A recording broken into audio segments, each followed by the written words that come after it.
बिस्मिल्लाहिर्रहमानिर्रहीम। अस्सलाम वालेकुम dear students, welcome back to new lecture of general knowledge. ठीक है, इस लेक्चर में हम कंटिन्यू करेंगे अपने पिछले लेक्चर को। और पिछले लेक्चर मैंने आपको पढ़ाया था कि दुनिया का लार्जेस्ट टालेस्ट डैम कौन सा है। वोल्गा डोन रिवर का नाम है, केनाल का नाम है। ये बताया इसकी लोकेशन कहाँ पर है, उसकी कहाँ से बिगिन होता है, कहाँ से एंड होता है। ठीक है, सुएज कैनाल कब बना, इसकी लोकेशन कितनी है, रेंज कितनी है, और कौन से दो समुद्र को कनेक्ट करता है मेजरली, मैन मेड आर्टिफिशियल है। फिर उसके बाद बताया आपको न्यूरिक डैम। बताया न्यूरिक डैम के पहले नहीं, न्यूरिक डैम जो था टालिस डैम था 2023 2013 तक चाइना ने अपना बनाया, उसका नाम बता दीजिए, उसकी लोकेशन बता दीजिए। शॉर्ट शॉर्ट आपको बता रहा हूँ, इनमें से कौन से कंट्री के पास ज़्यादा डैम्स हैं। चाइना। और डिजाइनर ऑफ द डब्ल्यू कौन था, और उसने जो दुनिया का पहला जो है वेब ब्राउज़र, वेब सर्वर और एचटीएमएल डेवलप किया था, उसका नाम बता दीजिए। और इसने कब किया था, 1989 में किया था। ठीक है, ये पॉसिबल सवाल आ सकते हैं, और जो क्विकली रिवीजन थी मैंने आपके साथ शेयर कर दी है। अब बढ़ते हैं अपने सवाल की तरफ। आप थोड़ा मुझे यहाँ पर बता दीजिएगा कि जो रिवीजन करनी चाहिए वो लेक्चर के बिगिनिंग में करनी चाहिए न्यू लेक्चर में, या जो पुराना पिछला लेक्चर उसी के एंड में करनी चाहिए। तो यहाँ पर आप मुझे सलाह दे सकते हो, थोड़ा गाइड कर सकते हैं। ठीक है, अब बात करते हैं हमारे क्वेश्चन नंबर 31 के बारे में। ठीक है, the only Pakistani scientist who won the Nobel prize. ठीक है, नोबेल प्राइज इनमें से कौन सा पाकिस्तानी था जिसने जीता था। आज तक तो किसी ने नहीं जीता। ठीक है, टिल डेट। और कब जीता था, शायद 1926 में। जीयूटी ग्रांड यूनिफिकेशन थ्योरी के साथ एक दो इंग्लिश साइंटिस्ट भी थी। डॉक्टर अब्दुल सलाम इसका करेक्ट आंसर है। ठीक है, अब डॉक्टर एक्यू खान पाकिस्तान के जो न्यूक्लियर साइंटिस्ट है, जिन्होंने पाकिस्तान को मदद की थी 1998 में, 1998 में। ठीक है, और शायद मई 28 डेट थी या मई 20 तारीख थी, जिसको पाकिस्तान गवर्नमेंट आज भी योम तकबीर करके मनाती है। उस दिन पाकिस्तान जो है ना, एक एटॉमिक कंट्री के तौर पर उभर के आया था। फौरज होता भाई भी फिजिस्ट ने, पाकिस्तान के मशहूर फिजिस्ट हैं, आप देख लीजिएगा। कायदे यूनिवर्सिटी में किसी दौर में पढ़ाते थे लेक्चर, अब तो वो रिटायर हो गए। पॉसिबल क्विज डिटेल्स देख लीजिए आपके। हाँ, आपके सामने हाजिर है। यार माइक को चेक कर रहा था, क्योंकि कभी कभार माइक डिस्कनेक्ट हो जाती है और लेक्चर ऐसे ही रिकॉर्ड होता रहता है। द ओनली पाकिस्तान साइंटिस्ट जिसने नोबेल प्राइज जीता था वो था डॉक्टर अब्दुल सलाम। और अवार्डेड, ओ सॉरी, मैंने आपको बताया कि 1986, 1926 वो उसकी डेट ऑफ बर्थ है। ठीक है, उसको नोबेल प्राइज जो मिला था वो मिला था इसको 1979 में। Work on the electroweak unification theory, जिसको ग्रैंड यूनिफिकेशन थ्योरी कहते हैं। फिजिक्स में हमने यही पढ़ा है। ठीक है, along with Sheldon Lee Glashow और Steven Weinberg for work on the electroweak theory. और पाकिस्तान में पैदा हुए थे 1926 में। ठीक है, और पहले मैंने आपको बताया कि 1926 में उन्होंने जीता था, नहीं, 1926 में उन्होंने अपनी आंख खोली थी। 1979 में वो नोबेल प्राइज अचीव करते हैं। फिर 1996 में या 1998 में वो जो है इस दुनिया से वफात कर पाते हैं। और इन्होंने एक अपना सेंटर भी खोला था इटली के अंदर, जिसमें मुस्लिम वर्ल्ड के साइंटिस्ट आते थे। उसका नाम आप कमेंट करके बता दीजिए। He studies maths and physics at the GC university Lahore, GC Lahore and university of Cambridge. Possible कुछ देखिए, पॉसिबल क्विज, ये इसकी डिस्क्रिप्शन थी। ठीक है, सबसे पहले पूछेगा कौन सा साइंटिस्ट था, डॉक्टर एक्यू खान है या डॉक्टर अब्दुल सलाम। अब्दुल सलाम था। उसके साथ दो साइंटिस्ट और थे, उसके नाम बता दीजिए। ठीक है, और ईयर ऑफ अचीवमेंट कौन सा था, 1939। ठीक है, फिर उसके बाद बताया कि किस काम के लिए दिया गया था, ग्रेड यूनिफिकेशन थ्योरी या इलेक्ट्रोवीक यूनिफिकेशन थ्योरी। ठीक है, और इसकी डेट ऑफ बर्थ कहाँ पर है, या डेट ऑफ लोकेशन कौन सी है। ठीक है, बर्थ लोकेशन कौन सी है, डेट ऑफ बर्थ 1926, और जंग पाकिस्तान पंजाब का इलाका है, वहाँ पर पैदा हुआ था। कहाँ पर पढ़ा था, कहाँ पर, तो फिजिक्स और मैथ पढ़ा जीसी यूनिवर्सिटी और कैम्ब्रिज में पढ़ा था। ठीक है, और उसके बाद जो एक्सपेक्टेड क्वेश्चन है, डॉक्टर एक्यू खान के रिलेटेड भी आपसे सवाल पूछे जा सकते हैं। पाकिस्तान का न्यूक्लियर साइंटिस्ट कौन सा था, पाकिस्तान को कब बनाया न्यूक्लियर, और उसकी डेट ऑफ बर्थ कौन सी है, कब गुजार गए। अब खैर गुजार तो वो अभी 2-3 साल हो गए वो गुजार गए। और बस डॉक्टर एक्यू खान के बारे में बहुत सारे फैक्ट्स हैं, आप पढ़ेंगे गूगल पर पता आ जाएगा कितने वो सदमे में हुआ करते थे। खैर उस बहस में हम नहीं जाते, वो तो अलग टॉपिक है। क्वेश्चन नंबर 32, सवाल नंबर 32।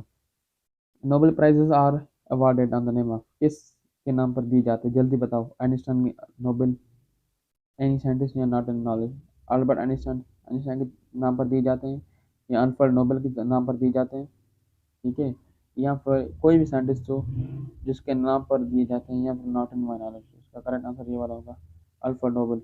अब ये देखो ना, ये था, ये एक इंजीनियर भी था और एक बिजनेसमैन भी था, एंटरप्रेन्योर था, जिसके पास पैसा ज़्यादा था। उसने अपनी विल में लिखा, अपनी वसीयत में लिखा था कि जब मैं मर जाऊँ तो मेरी जो वेल्थ है अच्छे कामों में जो है ना स्पेंड करना, और जो साइंटिस्ट काम करते हैं साइंस के लिए, रिसर्च करते हैं उसके लिए उनको दे देना। ठीक है, पॉसिबल कुछ देखिए, Nobel prizes are awarded in the name of Alfred Nobel. और नोबेल कौन सा था? It was Swedish inventor, engineer, scientist, philanthropist, best known for inventing the dynamite, जो एक एक्सप्लोजिव है। ठीक है, he left instructions and funds to establish Nobel prizes. अपनी वसीयत नामे में वो लिख के गया था। थोड़ा पानी पी लेते हैं।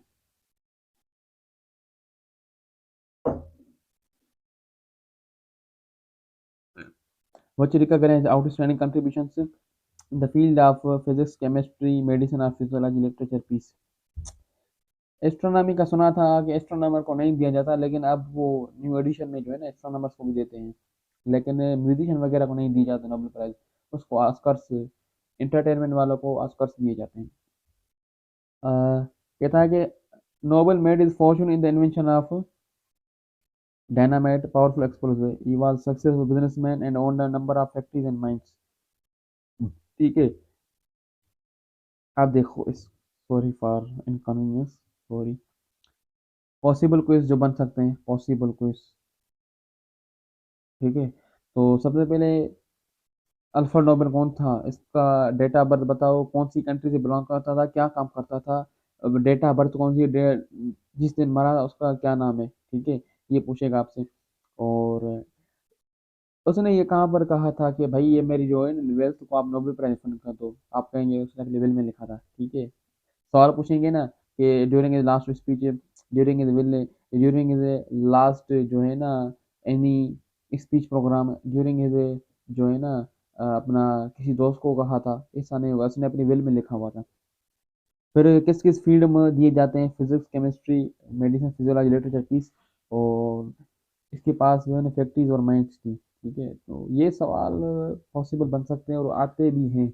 अगर ना आए तो देखो ना, पर्सनल लाइफ पर तो आ सकते हैं। इसकी जो पर्सनल लाइफ है ना हमारे अल्फ्रेड नोबेल की, अल्फ्रेड नोबेल भाई की, इसकी लाइफ पर सवाल आ सकते हैं। अब देखो यहाँ पर जो मैं पहले बता चुका हूँ, who can not be awarded a Nobel prize. इनमें से हम किसको नोबेल प्राइज नहीं दे सकते? Astronomer, doctor, engineer, musician. Doctor को दे सकते हैं, मेडिसिन फिजियोलॉजी वगैरह में हो गए, इंजीनियर को भी दे सकते हैं। ठीक है, फिजिक्स वगैरह में हो गए, मैथमेटिक्स में हो गए। म्यूजिशियन वगैरह को नहीं दे सकते। इसका करेक्ट आंसर क्या होगा? तो मुझे कंफर्म खुद नहीं हो रहा। ठीक है, मैंने जब पढ़ा था इस क्विज को बनाने से पहले, वो मैंने एस्ट्रोनॉमर पढ़ा था। ठीक है, अब जब क्विज की रिसर्च करने लगा तो उसमें जो है ना उसमें म्यूजिशियन नहीं बताया, उसने बताया एस्ट्रोनॉमर को दे देते हैं। The Nobel prize are awarded annually from a fund bequeathed from great purpose by the inventor and industrialist Alfred Nobel. Alfred Nobel का फुल नाम ये देखो। They are widely regarded as the most prestigious awards given for intellectual achievement। जहानी जो होता है ना, अपन देखिए कितनी ज़हनी काबिलियत है उसके, जब वो इन्वेंट करता है कोई चीज़ या डिस्कवर करता है, उस हिसाब से उसको दिए जाते हैं। 6 कैटेगरीज में दिए जाते हैं, फिजिक्स, केमिस्ट्री, फिजियोलॉजी, मेडिसिन। ये वाला पिछला कंटिन्यू होता है। ठीक है, अब देखो, थोड़ा समझो। सवाल का जवाब यहाँ पर आप नहीं ढूंढ पाए। ठीक है, तो अभी आप एस्ट्रोनॉमर और म्यूजिशियन दोनों लिखे, both of them possible quiz. अभी मैं आपको बताता हूँ यहाँ से कौन से बन सकते हैं। सबसे पहले नोबेल प्राइज का फुल नाम बताए, अल्फ्रेड नोबेल का फुल नाम बताए, date of birth, date of location, पिछले वाले जो मैंने बता चुका हूँ।